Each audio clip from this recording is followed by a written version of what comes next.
اللہ تعالیٰ ہر روزہ دار بندوں کو روزہ پورا کرنے کا حکم دیا ہے.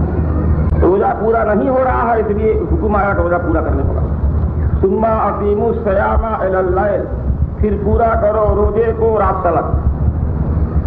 تو رات تلک کا اگر مانے لیا جائے تب تو مغرب بعد ہی ٹائم ہوتا ہے، مغرب کی نماز پڑھنے کے بعد. اس لیے کہ مغرب کی نماز جو ہے وہ شام کے وقت میں. اللہ قرآن میں شام کا ذکر کیا ہے، وَتَسَبِّحُوهُ بُكْرَةً وَأَصِيلًا، وَتَسَبِّحُوهُ اور تصویر کہو اس کی بُكْرَةً وَأَصِيلًا، صبح اور شام. صبح کے تصویر سے مراد ہے صبح کی نماز، اور شام کے تصویر سے مراد ہے شام کی نماز. تو یہاں مولوی لوگ شام کو اڑا دے رہے ہیں، بولو شام نہیں ہے، بس شام ہی رات ہے. مگر اللہ شام کا ذکر فرق بیان کیا ہے. شام ہر دن شام ہوتا ہے، ہر دن شام ہونے سے مغرب کا اذان ہوتا ہے.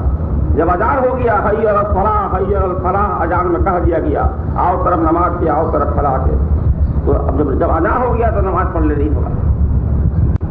جب اذان ہو گیا ہے تو کھانا پینا میں ہاتھ میں، اگر کوئی صاحب قرآن تلاوت اپنا بند رکھنے ہوگا، بند کر دینے ہوگا، اذان سن کر کے نماز میں آ کر حاضر ہو جانے ہوگا. اللہ کا سن، اللہ کو حکم ہے جی.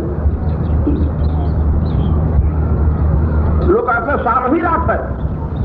قرآن میں اللہ کہیں نہیں کہا کہ شام ہی رات ہے، کہیں نہیں کہا. کہا جب تک شام ہے تب تک رات نہیں ہے، اس وقت تک مغرب کی نماز ہے. جب شام کا وقت مغرب کی نماز ہو گیا تو شام کا وقت بھی ختم ہو گیا. اب کھائیے پیجیے آرام سے. ادھر اذان ہوا، اذان سن کے لوگ نماز پڑھنے نہیں گئے، کھانے پینے میں بڑھ گئے. آدھا کھائے، آدھا پیٹ میں ہے کھانا افطاری، اور آدھا افطاری برتن میں رکھا ہوا ہے. پھر نماز میں کھڑے ہو گئے. ایک رکعت ایسی نماز چھوٹ جاتا. اور انسان کا روزہ داروں کا مزاج دھیان صحیح نہیں ہے، آدھا کھانے کی طرف ہے، آدھا نماز کی طرف ہے. نہ ٹھیک سے نماز ہوا، نہ ٹھیک سے روزہ ہوا.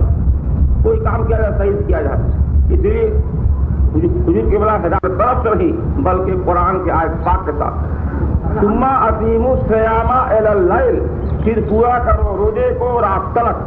یعنی مغرب کی ٹائم ہو جائے، مغرب کے ٹائم ہونے سے شام ہوا، شام ہو جائے اذان ہو جائے. جب اذان ہو جائے تو شام کے وقت میں ہم لوگ مغرب کی نماز کو ادا کریں.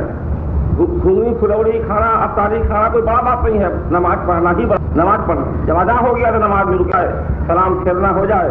اس کے بعد ضرور ہم لوگ کو سیاہی مائل دکھائی دے گا کہ آسمان میں سیاہی چھا گیا ہے، اب شام کا وقت نہیں ہے، کھانے پیئیں گے.